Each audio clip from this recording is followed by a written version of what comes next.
नमस्कार दोस्तों, बुद्धा एकेडमी के यूट्यूब चैनल पर आपका फिर से स्वागत है। अगर आपने हमारे चैनल को सब्सक्राइब नहीं किया है तो ज़रूर सब्सक्राइब करिएगा, नोटिफिकेशन बेल आइकन को भी ऑन करिएगा ताकि हमारे वीडियोस की नोटिफिकेशन सबसे पहले मिले आपको। दोस्तों, हम पढ़ रहे हैं क्लासिफिकेशन ऑफ नंबर यानी संख्याओं का वर्गीकरण। पार्ट 1 हमने पढ़ दिया है, जिसमें मैंने दावा किया था कि अगर आपने दोनों पार्ट देख लिया तो 2 से 3 नंबर आपका पक्का है। ठीक है, तो पार्ट 1 में हमने क्या पढ़ा था, बेसिकली थोड़ा सा हाईलाइट दे देता हूँ आपको।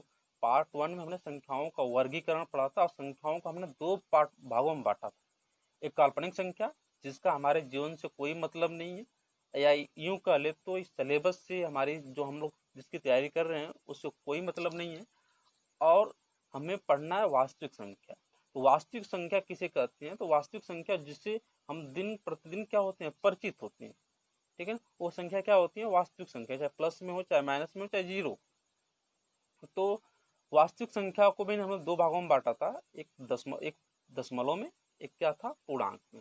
तो दशमलव या पूर्णांक यानी ऐसे भी कर सकते हैं कि वास्तविक संख्या को दो भागों में बांटा जा सकता है, एक पूर्ण संख्या में, एक अपूर्ण संख्या में। तो पूर्ण संख्या जैसे 2, 3, 4, 5, 6, ये संख्या अपने आप में क्या है, कंप्लीट नंबर है। ठीक है, तो इसलिए इसको क्या बोला गया, पूर्ण संख्या। और अपूर्ण संख्या मतलब जैसे 1.1, 1.6, 2.5, ये क्या है, सब संख्या, ये संख्या अपने आप में अपूर्ण संख्या, अपने आप में कंप्लीट नहीं है।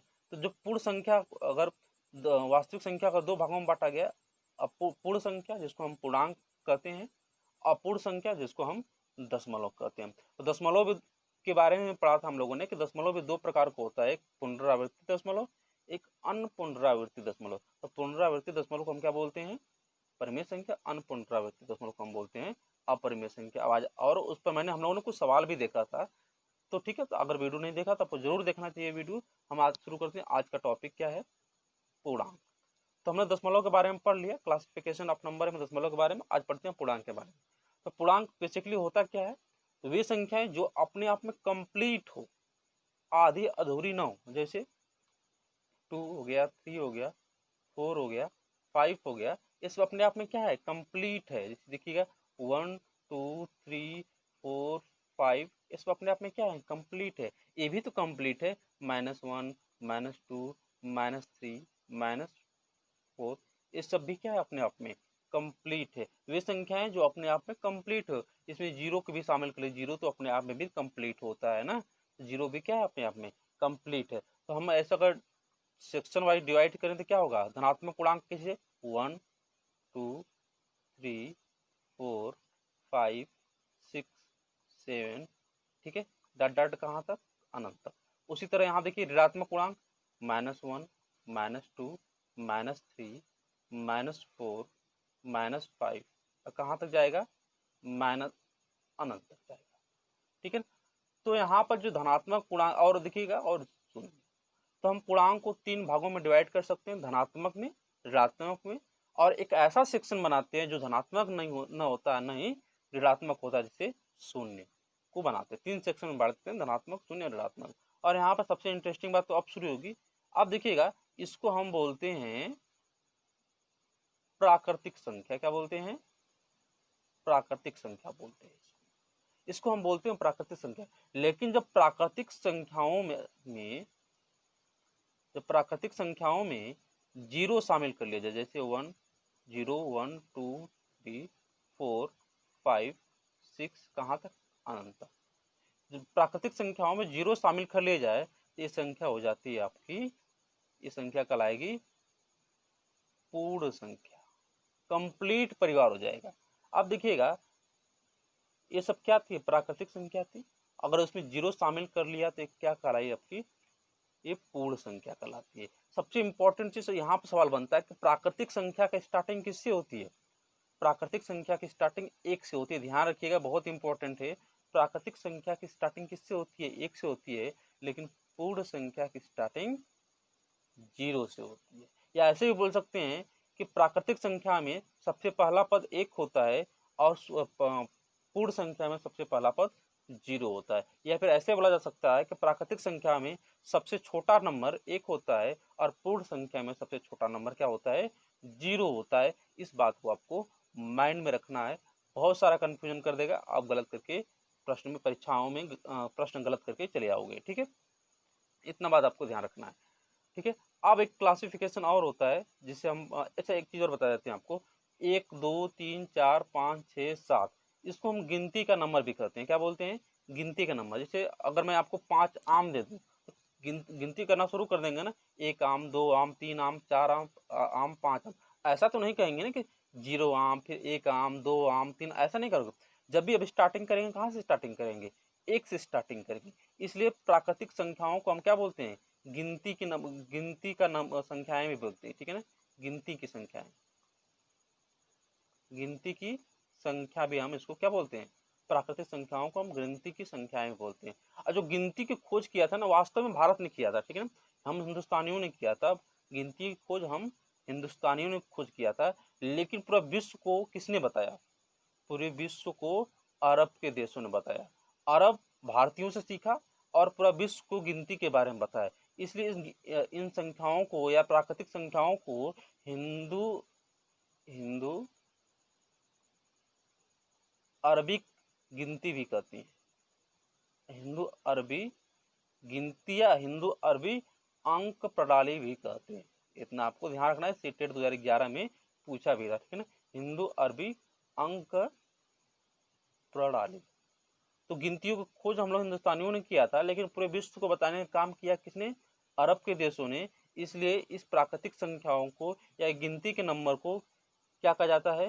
हिंदू अरबी गिनती कहा जाता है या हिंदू अरबी अंक प्रणाली कहा जाता है। ठीक है, इतना आपको ध्यान में रखना है। चलिए, ये तो हमने पूर्णांक का एक क्लासिफिकेशन किया था, धनात्मक, शून्य और ऋणात्मक।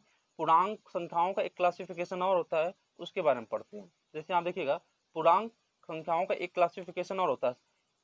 ठीक है, सम संख्या के रूप में, और दूसरा क्या होता है? विषम संख्या के रूप में।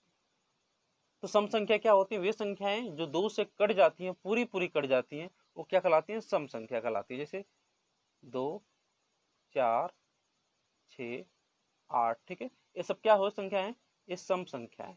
ठीक है, तो पूरी पूरी क्या हो जाती है? कट जाती है। यहाँ विषम संख्या देख लीजिए, जैसे 1 3 5 7, वे संख्या जो 2 से पूरी पूरी कंप्लीट नहीं करती वो संख्या क्या कहलाती है? विषम संख्या कहलाती है। जैसे 1 3 7 5 9 11 13, ये कहाँ तक जाएगा? ये अनंत तक जाएगा। ठीक है, और यहाँ पे एक चीज और नोटिस करेंगे, माइनस भी ले सकते हैं। यहाँ पर -2 -4 -6 -8, ये सब भी तो सम संख्या है, लेकिन माइनस में है। ठीक है ना, लेकिन 2 से तो कटती है ना। तो पूर्णांक का एक क्लासिफिकेशन और होता है। ठीक है, सम संख्या और विषम संख्या के रूप में। तो संख्या जो 2 से कटती है सम संख्या, जो 2 से नहीं कटती है विषम संख्या होती है। ठीक है, तो यहाँ पे एक चीज और नोटिस करिएगा कि यहाँ पर हमने सम संख्याओं के बारे में पढ़ लिया, विषम संख्या यहाँ पर, और यहाँ ऐसे भी लिख सकते हैं -1 -3 -5 -7। मतलब सम संख्या और विषम संख्या के रूप में देखें तो सारे नंबर को, जितने पूर्णांक संख्या होती है, सारे पूर्णांक संख्या किसमें शामिल हो जाती हैं? सम संख्या और विषम संख्या में शामिल हो जाती है। एक सवाल यहाँ पर उठता है कि जीरो क्या है? सम संख्या है कि विषम संख्या है? जीरो क्या है? तो आपको मालूम रखना होगा, जीरो क्या है?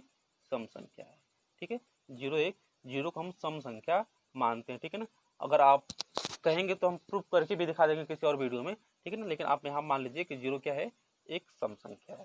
ठीक है, अब चलिए, हमने पढ़ा था स्टार्टिंग में कि दो पूर्णांक संख्याओं का हमने दो भागों में बांटा, एक धनात्मक में, एक ऋणात्मक में। ठीक है ना, और शून्य। पहला क्लासिफिकेशन क्या था पूर्णांक संख्याओं का? धनात्मक, ऋणात्मक और शून्य। दूसरा क्लासिफिकेशन क्या है? सम संख्या और विषम संख्या। ठीक है, इतना आपको ध्यान रखना है। और अब आगे आते हैं, धनात्मक पूर्णांकों का वर्गीकरण पढ़ते हैं। ठीक है ना, हमने पढ़ा था कि पूर्णांक संख्याएं 3 प्रकार की होती हैं, धनात्मक, ऋणात्मक और शून्य। धनात्मक पूर्णांकों का भी वर्गीकरण किया जाता है किसमें? अभाज्य संख्या में और भाज्य संख्या में।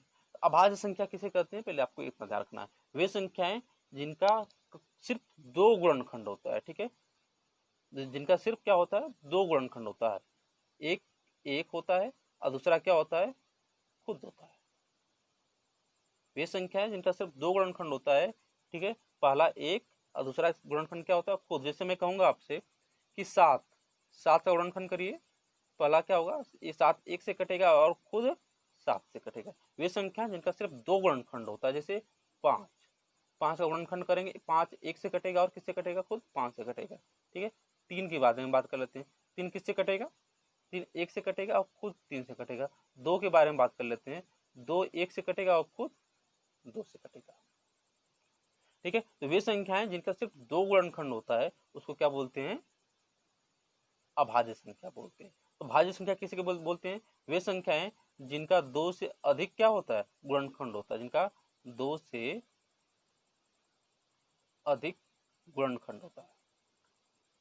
जैसे अगर मैं एक आपसे कहूँ 4, 4 क्या है, गुणनखंड क्या होगा, 1 से कटेगा 4, 2 से कटेगा और खुद 4 से कटेगा। 6 देख लीजिए, यहाँ हम देखेंगे 1 3 और खुद 6 से कटेगा। जिनका 2 से अधिक गुणनखंड होता है उसको हम बोलते हैं भाज्य संख्या। जैसे 8 हो गया, 8 किससे कटेगा, 1 से कटेगा, 2 से कटेगा, 4 से कटेगा और खुद 8 से कटेगा। इस क्या कहलाती है, भाज्य संख्या। अब इंपॉर्टेंट चीज यहाँ पर आई है। ठीक है, एक क्या है, एक कौन संख्या भाज्य संख्या है, एक क्या है, एक जो है क्या है, भाज्य संख्या है कि अभाज्य संख्या है। ठीक है ना, तो एक का गुणनखंड कितना है, सिर्फ एक होता है।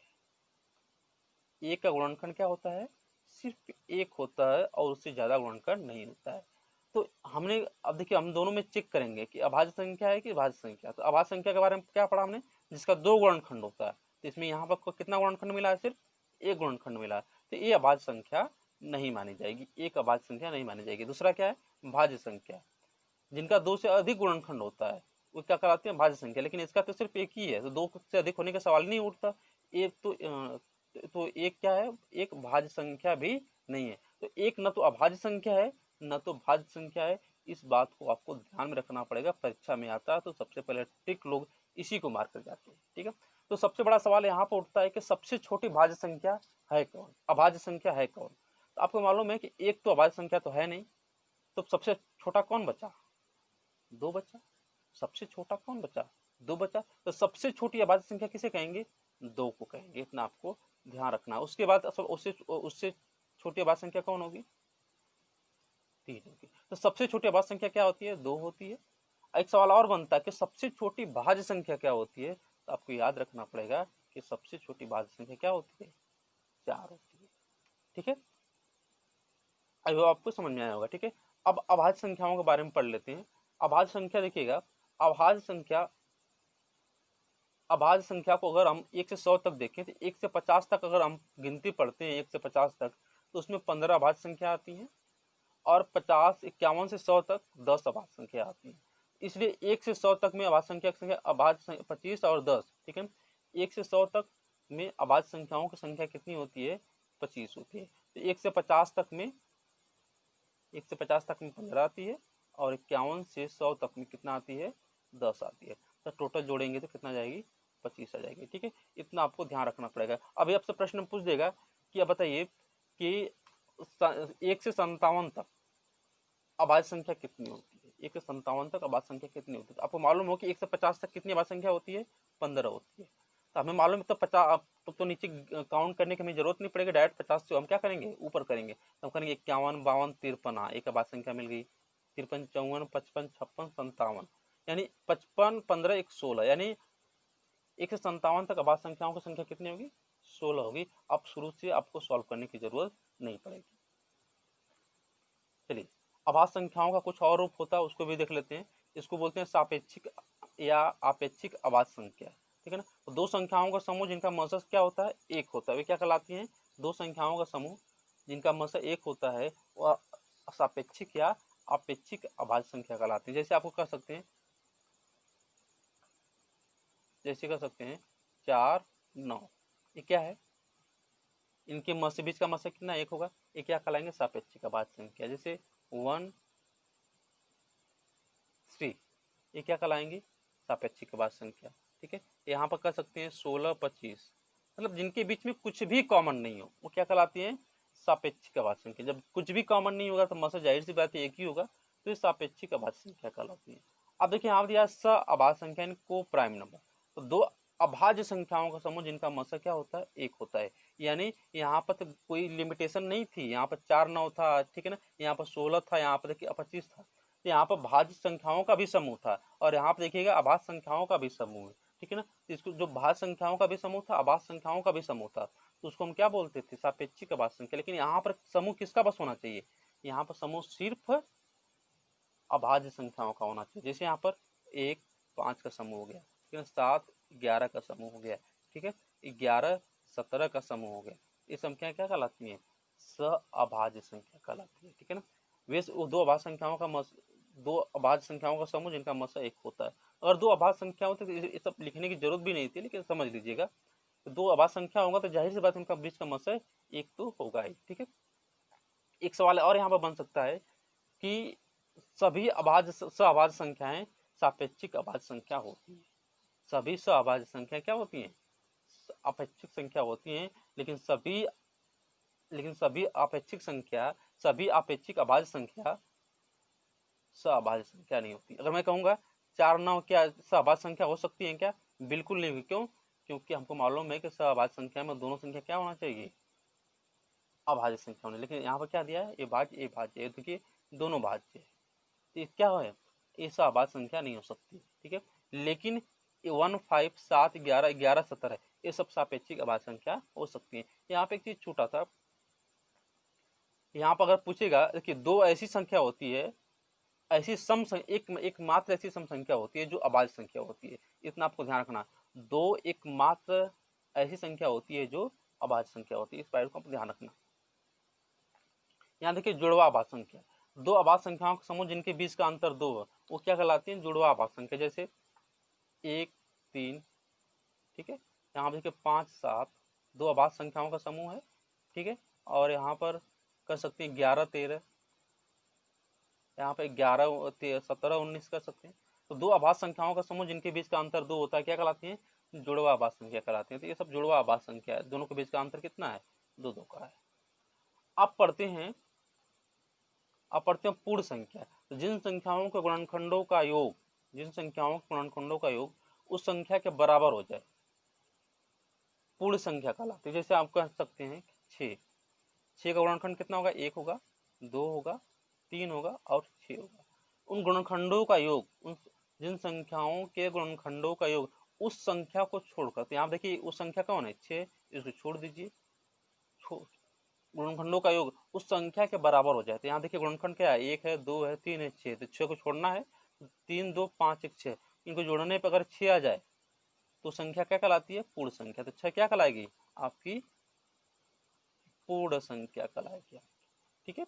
उसी तरह मैं आपसे कहूंगा कि 28 क्या है, एक पूर्ण संख्या है। क्या पूर्ण संख्या, तो क्या कहोगे आप, गुणनखंड करोगे, 1 होगा, 1 से कटेगा, 2 से कटेगा, 4 से कटेगा, ठीक है, 7 से कटेगा, 14 से कटेगा और खुद 28 से कटेगा। उस संख्याओं को छोड़कर, तो 28 को छोड़ दीजिए, अगर इनको जोड़ने पर 28 आ जाता है तो 28 क्या होगी, एक पूर्ण संख्या होगी। देखिए यहाँ पर 7 4 11, 11 3 14 और 14 14 28, इनको जोड़ने पे क्या आ जाएगा, 28 आ जाएगा। ये सब 28 क्या होगी, एक पूर्ण संख्या होती है, ठीक है। तो जिन संख्याओं गुणनखंडों का योग उस संख्या को छोड़कर जोड़ा जाए, ठीक है ना, अगर उस संख्या के बराबर आ जाती है तो संख्या क्या कहलाती है, पूर्ण संख्या कहलाती है, ठीक है। तो वीडियो अच्छा लगा हो तो जरूर लाइक करके जरूर सब्सक्राइब कर दीजिएगा। मिलते हैं अगले वीडियो में। Thank you so much.